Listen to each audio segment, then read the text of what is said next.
ఉమ్మడి నిజామాబాద్ జిల్లాలో శుక్రవారం మంత్రులు జూపల్లి కృష్ణారావు, ఉత్తమ్ కుమార్ రెడ్డిలు పర్యటించనున్నారు. తొలుత కామారెడ్డి జిల్లాలోని నిజాం సాగర్ ప్రాజెక్టుకు చేరుకొని స్థానిక ఎమ్మెల్యే తోట లక్ష్మీకాంతరావుతో కలిసి ప్రాజెక్టు ఆయకట్టుకు ప్రధాన కాల్వ ద్వారా నీటి విడుదలను ప్రారంభించనున్నారు. అనంతరం నిజామాబాద్ జిల్లాలోని శ్రీరామ్ సాగర్ ప్రాజెక్టుకు చేరుకొని అధికారులతో సమీక్ష సమావేశం నిర్వహించనున్నారు.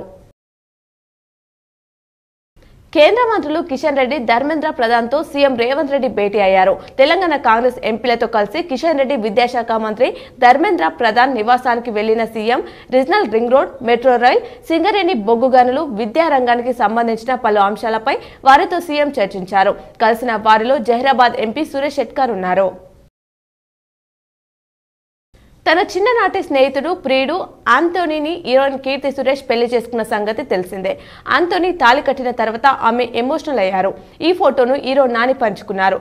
ఈ మ్యాజికల్ క్షణాలను తాను ప్రత్యక్షంగా చూసినట్లు ట్వీట్ చేశారు. కీర్తి, నాని కలిసి దసరా, నేను లోకల్ చిత్రాల్లో నటించారు.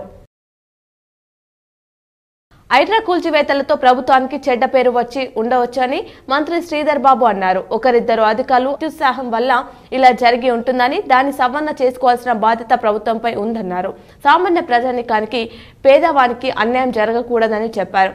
ప్రభుత్వ ఆదేశాలు లేకుండా అధికారులు అలా చేస్తారా అని మీడియా అడిగిన ప్రశ్నకు అప్పుడప్పుడు చేస్తూ ఉంటారని మంత్రి తెలిపారు. భర్తలందరూ భార్యల మాటలు వినాలని ఐకాన్ స్టార్ అల్లు అర్జున్ అన్నారు. పుష్ప 2 సూపర్ హిట్ కావడంతో మూవీ టీం ముంబైలో సక్సెస్ మీట్ ఏర్పాటు చేసింది. మూవీలో భార్య మాట కోసం సీఎంనే మార్చారని, దేశంలోని 38 కోట్ల మంది భర్తలతో భార్యలు తమ మాట వినాలని గొడవ పడుతున్నారని యాంకర్ అల్లు అర్జున్ సరదాగా అడిగారు. ఆయన సమాధానమిస్తూ భర్తలందరూ భార్యల మాట వినాలని, వాళ్ల ముందు తగ్గాలని నవ్వుతూ చెప్పారు. హాస్టళ్లలో నెలకొన్న సమస్యలపై ఆర్మూర్ ఎమ్మెల్యే పైడి రాకేష్ రెడ్డి ఎక్స్ వేదికగా స్పందించారు. గురుకుల వ్యవస్థ నిర్వీర్యానికి కాంగ్రెస్ కుట్ర పన్నిందా? అన్నం బదులు పురుగుల బువ్వ, చదువులకు లేవు సౌలతులు, కాలం చెల్లిన మందులతో నిర్లక్ష్యం, 100 మందికి ఒక టాయిలెట్, పేద మధ్య తరగతి పిల్లలకు విద్యను దూరం చేస్తారా అంటూ మండిపడ్డారు. ప్రభుత్వం ఆశా వర్కర్లను విధుల నుంచి తొలగిస్తే మరో పోరాటం తప్పదని ఎమ్మెల్సీ కవిత హెచ్చరించారు.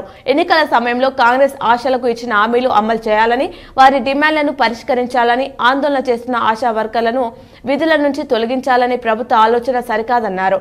గురువారం ఓ ప్రకటన విడుదల చేశారు. ఆశలను విధుల నుంచి తొలగించాలన్న ఆలోచనను వెంటనే విరమించుకోవాలని ప్రభుత్వాన్ని డిమాండ్ చేశారు.